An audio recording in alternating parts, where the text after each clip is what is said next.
जासमीर अंसारी जी। अदाता महोदय, धर्मेंद्र जी लौट के आइए अभी। बजट पे बोलने का टाइम देने का मैं बहुत बहुत धन्यवाद आपका करता हूं। माननीय मंत्री जी भी बैठिए जरा, 3-4 मिनट का विषय है, बैठिए। मैं ये चाहता हूं जी कि परम पूज्य बाबा साहब भीमराव अंबेडकर की जितनी उत्तर प्रदेश में मूर्तियां लगी हुई हैं, उनकी सारी मूर्तियों की मैं समझता हूं हर ग्राम सभा में लगभग लगी हुई है। तो ये हर ग्राम सभा में एक बहुत भव्य तरीके से बाउंड्री वॉल समेत बाबा साहब का निर्माण कराने का आपके माध्यम से मैं सरकार से चाहूंगा। क्या घोषणा हो गई? नहीं, माननीय जासमीर जी बोलिए। ठीक है, आपकी बजट के मैं उसी पे भाषण में आपकी मांग है, मेरी ये मांग है। ठीक है, मतलब मैं नहीं, मुझे लगता है माननीय मंत्री जी आप इसलिए मांग रहा हूँ, मैं इसलिए मांग रहा हूँ, आज मैं इसलिए मांग रहा हूँ, संविधान के रचयिता है, बहुत उन्होंने जिंदगी में संघर्ष किया है और उन्हीं के समाज के लोगों को शायद पूजा पाठ करने की भी इजाजत कभी किसी दौर में नहीं रही है। आज ये इसीलिए कन्नौज में लोगों ने कोई बोलने दीजिए। माननीय मंत्री जी बोलने दीजिए। हम लोगों ने कभी नहीं बोल लीजिए। हम नहीं माननीय मंत्री जी, माननीय मंत्री जी कृपया तो आज माननीय जासमीर जी ये चाहता हूँ उद्बोधन की हर जगह हर ग्राम सभा में बहुत भव्य निर्माण कराया जाए। वहां पे ये मेरी मांग है आपके माध्यम से सरकार से, और अगर आप करेंगे तो ठीक है, नहीं करेंगे तो 27 में हम लोग आ रहे हैं। माननीय राष्ट्रीय अध्यक्ष जी अखिलेश यादव जी यही करेंगे जो मैं कह रहा हूँ, उनसे कह के मैं कराऊंगा। नहीं, आप बोल रहे हैं तो मुझे बोलना पड़ेगा। लेकिन 7 दिन के लिए किसी के पास नहीं रहता।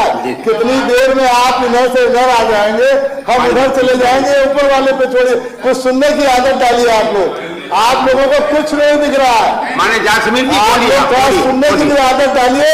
हम लोग जो चीजें आपको दे देंगे वो आपके ना सरकारी लोग दे पाएंगे ना आपकी पार्टी के लोग देंगे, क्योंकि सबको लगता है कि बहुत अच्छा चल रहा है। अब आप हमको अपनी बात भी नहीं कहने दो। नहीं, कहिए ना आप, कहिए जासमीर जी बोलिए। तो मेरी ये अपील है। दूसरे मैं एक विषय पे इस पे बात करना चाहता हूँ, जितने मंदिर मस्जिद चर्च गुरुद्वारे है, इनका सबका बिजली का बिल माफ होना चाहिए। ये किसी व्यक्ति विशेष की प्रॉपर्टी नहीं है। ये तो एक धार्मिक स्थल है, आदमी जाता है। कभी कभी ऐसा होता है कि बिल नहीं लोग पहुंचा पाते हैं, लाइट काट दी जाती है। तो आज ये सबका स्थान है और सभी लोग वहां पे श्रद्धा रखते हैं, तो इसका बिल माफ कर दिया जाए। ये मेरी आपके माध्यम से ये सरकार की अपील है। एक चीज और मैं कहना चाहता हूं, अभी एक आदेश हुआ है सरकार का, जितनी ग्राम सभा की जमीन है सब खाली करा दी जाए। एक उसका कम से कम मानक तय करना चाहिए था सरकार को कि 50 साल पुराना किसी का मकान बना है और उसने भाइयों में बंटवारा कर लिया और उसके बाद वो रह रहा है, उसका मकान आज गिराया जा रहा है। माननीय जासमीर जी, एक सेकंड, कितनी देर और बोलना चाहेंगे आप बताएं। बस मैं ज्यादा नहीं, बस 2 एक विषय, बस ये तो बहुत इम्पोर्टेंट नहीं मुझे। माननीय सदन का समय बढ़ाना पड़ेगा, इसीलिए तो आप मेरे तक के कर दीजिए, आपके मेरे बोलने तक। हाँ, और आपसे भी आग्रह है कि जल्दी इसको समाप्त करें। जी जी, आपका आदेश। जी जी। तो मैं ये कहना चाहता था कि अगर 50 साल पुराना मकान बना है तो उस पर बुलडोजर नहीं चलना चाहिए। भाइयों में बंटवारा होगा, उसका मकान अलग बन गया, आज खाली कराया जा रहा, उसका कोई मानक तय कर दें। जमीन खाली पड़ी हो 2 साल 4 साल, ये मैं ही नहीं कह रहा हूं, ये आपकी सरकार के एमएलए हमारे सिरौली के मनीष रावत जी ये बात कह रहे थे कि हम लोग घर से निकल पाएंगे अगर यही अधिकारी के सब हालात रहे। ये मैं अपनी बात अकेले की नहीं कह रहा। और आज पोजीशन तो ये आ गई है, आपके मंत्री बेचारे थानों में बैठ जाते हैं धरने पे।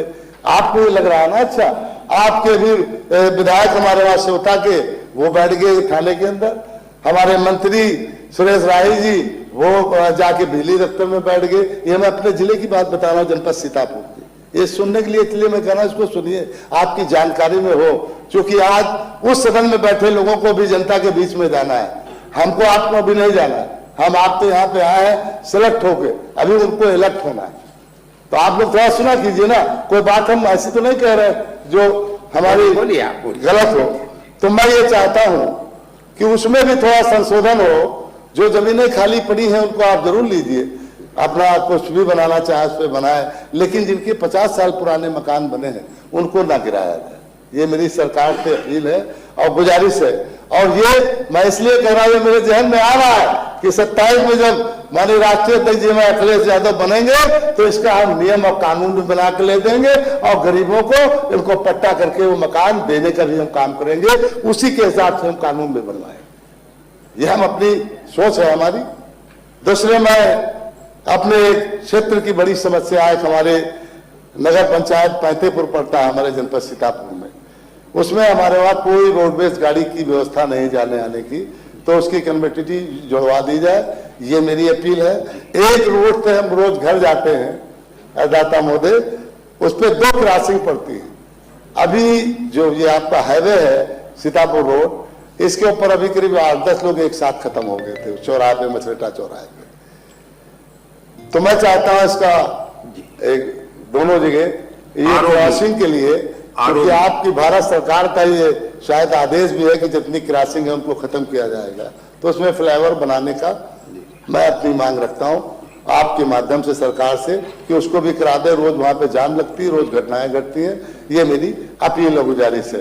बाकी आपने मुझे बहुत अच्छा बोलने का मौका दिया, मैं आपका बहुत बहुत धन्यवाद करता हूं, बहुत बहुत शुक्रिया। धन्यवाद माननीय जासमीर जी। और अब हम कल प्रातःकाल 11 बजे तक के लिए उठते हैं।